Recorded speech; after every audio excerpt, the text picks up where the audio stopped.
Friends, ఎలా ఉన్నారు అందరూ? బాగున్నారా? మిర్చి ప్లాంట్ని ఏ విధంగా పెంచాలి, ఎటువంటి జాగ్రత్తలు తీసుకోవాలి, దాంతో పాటుగా మిర్చి ప్లాంట్కున్న ఫ్లవర్స్ ఎందుకు రాలిపోతాయి, రాలిపోవడానికి కారణాలేంటి, ఇవన్నీ కూడా ఈరోజు మనం తెలుసుకుందాము. అయితే మిర్చి ప్లాంట్ని వేయడానికి విత్తనాలు మాత్రం మనం ఎండుమిర్చి నుంచి తీసుకుంటే మంచి రిజల్ట్ అనేది ఉంటుందండి. పచ్చిమిర్చి నుంచి తీసుకుంటే విత్తనాలు సరిగ్గా రిజల్ట్ అనేది ఉండదు, అంటే మొలకెత్తు అనమాట. కాబట్టి ఎండుమిర్చి నుంచి విత్తనాలు తీసుకోవాలి, అది కూడా మంచి క్వాలిటీగా ఉన్న విత్తనాలు తీసుకుంటే చాలా బాగుంటుంది.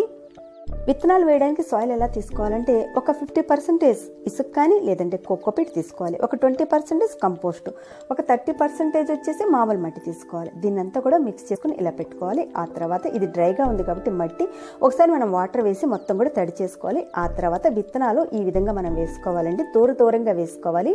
డ్రైగా ఉన్న మట్టి మీద మనం విత్తనాలు వేసామనుకోండి, ఆ తర్వాత అవి లోపలికి వెళ్ళిపోయి మళ్ళీ విత్తనాలు మొలకెత్తకుండా ఉండే ఛాన్స్ ఎక్కువ ఉంటుంది. కాబట్టి కొంచెం తడి చేసుకున్న తర్వాతనే మనం విత్తనాలు వేసుకోవాలి.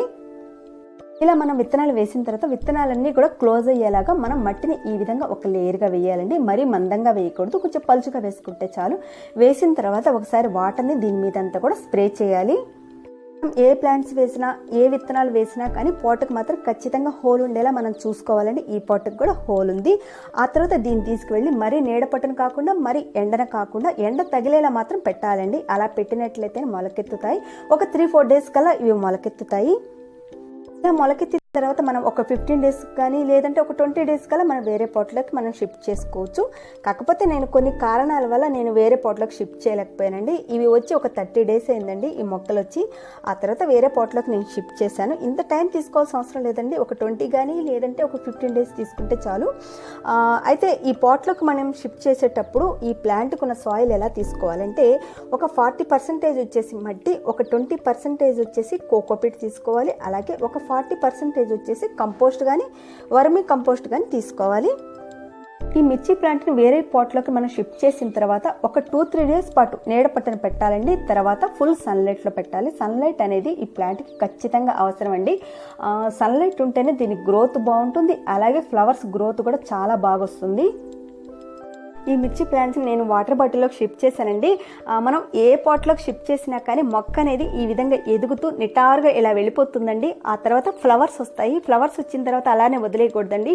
అలా వదిలేసామనుకోండి దీని గ్రోత్ అనేది బాగుండదు. కొంచెం కట్ చేయాలండి. కట్ చేసామనుకోండి బ్రాంచెస్ అనేటివి బాగా వచ్చి ఫ్లవర్స్ వచ్చి ఆ తర్వాత కాయలు అనేటివి కాస్తాయి.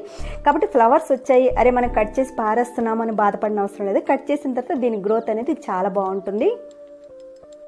మిర్చి మొక్క సంవత్సరం పొడుగుతా కూడా కాయలు కాసే మొక్క అండి. కాబట్టి నేను ఇంతకుముందు పెంచిన దాన్ని బట్టి, నా అబ్జర్వేషన్ బట్టి వాటర్ బాటిల్లో కంటే నార్మల్ కుండీలో పెంచితేనే దీని గ్రోత్ బాగుంటుందండి. అయితే కుండీలో పెంచేటట్టయితే కుండీ సైజ్ ఎంత తీసుకోవాలంటే 5 to 10 ఇంచెస్ తీసుకుంటే చాలు. ఎప్పటికప్పుడు మనం ఎరువులు వేస్తున్నాం అనుకోండి, సంవత్సరం పొడుగుతా కూడా ఈ చెట్టుకి కాయలు బాగా కాస్తాయి. ఒకసారి వీటికున్న రూట్స్ చూడండి, మొత్తం గ్రీన్ కలర్లోకి మారిపోతున్నాయి కదండి. దీనికి రీజన్ ఏంటంటే మనం ఎక్కువ వాటర్ ఇవ్వడం వల్ల ఈ విధంగా అవుతుంది. కాకపోతే నేను ఎక్కువ వాటర్ అనేది ఇవ్వలేదండి, బయట ఉన్న వాతావరణం వల్ల. కానీ ఈ మధ్య ఎక్కువ బాగా వర్షాలు కురిసాయన్నమాట ఇక్కడ. అందువల్ల వీటికున్న రూట్స్ అన్నీ కూడా ఈ విధంగా అయిపోతున్నాయండి. రోజు రోజుకి చెట్టు కూడా ఈ విధంగా పాడైపోతుంది. చాలామంది అనేమాట మా ప్లాంట్కున్న ఫ్లవర్స్ కాయలుగా కాయకముందే రాలిపోతున్నాయి. దీనికి రీజన్ ఏంటంటారు కదండి. రీజన్స్ చాలా ఉన్నాయి. దాంట్లో మొదటి రీజన్ ఏంటంటే వాటర్. మనం వాటర్ని ఇరెగ్యులర్గా ఇచ్చినప్పుడు, అంటే ఎక్కువ ఇచ్చినా తక్కువ ఇచ్చినా కానీ ఆ చెట్టు మీద ఎక్కువ స్ట్రెస్ పడుతుందండి. ఎప్పుడైతే చెట్టు మీద స్ట్రెస్ పడుతుందో ఫ్లవర్స్ మీద కూడా స్ట్రెస్ పడుతుంది. ఆటోమేటిక్గా ఫ్లవర్స్ అనేవి రాలిపోతాయండి. ఇందాక మీరు చూసారు కదా, వాటర్ ఎక్కువగా అవడం వల్ల ప్లాంట్స్కున్న రూట్స్ గ్రీన్ కలర్లోకి మారిపోయాయి. ఎప్పుడైతే గ్రీన్ కలర్లోకి మారాయో ఆకులు కూడా పసుపు రంగులో మారిపోయాయి. ఆ తర్వాత ఫ్లవర్స్ కూడా పసుపు రంగులోకి మారుతాయండి. మనం అలా పట్టుకోగానే ఫ్లవర్స్ రాలిపోతాయండి. ఇది ఒక రీజన్. కాబట్టి వాటర్ విషయంలో మనం కొంచెం జాగ్రత్త అనేది తీసుకోవాలి. రాలిపోవడానికి ఇది ఒకటే రీజన్ కాదండి, ఫర్టిలైజర్ విషయానికి కూడా వెళ్దాము. దీనికి ఫర్టిలైజర్ ఏ విధంగా ఇవ్వాలంటే ఈ ప్లాంట్కి 15 డేస్కి ఒకసారి మనం ఇవ్వాలి. అది వర్మీ కంపోస్ట్ కానీ కంపోస్ట్ కానీ ఈ రెండింటిలో ఏదైనా సరే అండి ఇవ్వచ్చు. ఆవు పేడ కంటే ఇవి రెండు చాలా వరకు బెస్ట్ అంటాను. కెమికల్ ఫర్టిలైజర్ వరకు వెళ్లకుండా ఉంటే చాలా వరకు మేలు. పూలు రాలిపోవడానికి వాటర్ ఒకటే కాదండి, ఫర్టిలైజర్ కూడా ఉంటుందండి. ఫర్టిలైజర్ అనేది మనం మొక్క వేసిన దగ్గర నుంచి అది పూలు పూసి కాయలు కాసే వరకు 15 డేస్కి ఒకసారి దానికి న్యూట్రిషన్స్ అందే విధంగా మనం చూడాలండి. అలా సరిగ్గా న్యూట్రిషన్స్ దానికి అందకపోతే పూలు రాలిపోవడానికి ఎక్కువ అవకాశం ఉంటుంది. కాబట్టి ఈ ప్లాంట్కి వాటర్ ఇంకా ఫర్టిలైజరే కాకుండా దీనికి ఎండ కూడా బాగా తగులుతూ ఉండాలండి. 6 నుంచి 7 గంటలు కనీసం దీనికి ఎండ తగలాలండి. వెజిటేబుల్ ప్లాంట్స్ ఎక్కువగా ఎండను ఇష్టపడతాయి. ఎక్కువగా ఎండ అనేది దీనికి తగులుతుంటే దీనికి గ్రోత్ బాగుంటుంది, ఫ్లవర్స్ కూడా చాలా ఎక్కువ వస్తాయండి. కాబట్టి ఎండ కంపల్సరీగా దీనికి తగులుతుండాలి. పూలు రాలిపోవడానికి ఇంకొక రీజన్ కూడా ఉందండి, పాలినేషన్ అనేది తేనెటీగల ద్వారా ఇంకా గాలి ద్వారా అవుతుందండి. మన చుట్టుపక్కల తేనెటీగలు లేకపోయినా, ఒకవేళ గాలి సరిగ్గా లేకపోయినా మనంతటికి మనమే పాలినేషన్ చేయొచ్చు. అంతవరకు అవసరం పడదండి, చాలా వరకు గాలి ద్వారానే అయిపోతుంది. అప్పుడప్పుడు తేనెటీగల ద్వారా కూడా అవుతుంది. ఒకవేళ ఈ రెండిటి ద్వారా అవకాశం లేనప్పుడు మనం ఏం చేయాలంటే ఒక బ్రష్ తీసుకొని పువ్వు మధ్య భాగంలో ఈ విధంగా మనం బ్రష్తో ఇలా అనాలండి. మరి ప్రెజర్ మాత్రం చేయకూడదు, లైట్గా చేసి ఇలా వదిలేయాలండి. ఇలా చేసినట్లయితే ఫ్లవర్స్ కాయలు కాయడానికి చాలా అవకాశాలు ఉంటాయి. చూసారు కదండి, మిర్చి ప్లాంట్కున్న ఫ్లవర్స్ రాలిపోవడానికి ఎన్ని రీజన్స్ ఉన్నాయో. Water, sun, fertiliser, pollination.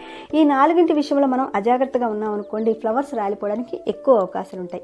కాబట్టి కొంచెం మనం జాగ్రత్త తీసుకున్నాం అనుకోండి, ఫ్లవర్స్ నిలుస్తాయి, అలాగే కాయలు కూడా బాగా కాస్తాయి. సో ఈ వీడియో మీకు నచ్చినట్లయితే ప్లీజ్ ఒక లైక్ చేయండి. ఈ వీడియో మీద మీరు ఏదైనా చెప్పాలనుకుంటే కామెంట్స్ ఇవ్వండి. మరిన్ని యూజ్ అయ్యే వీడియోస్ చూడాలి అనుకుంటే నా ఛానల్ని సబ్స్క్రైబ్ అవ్వండి.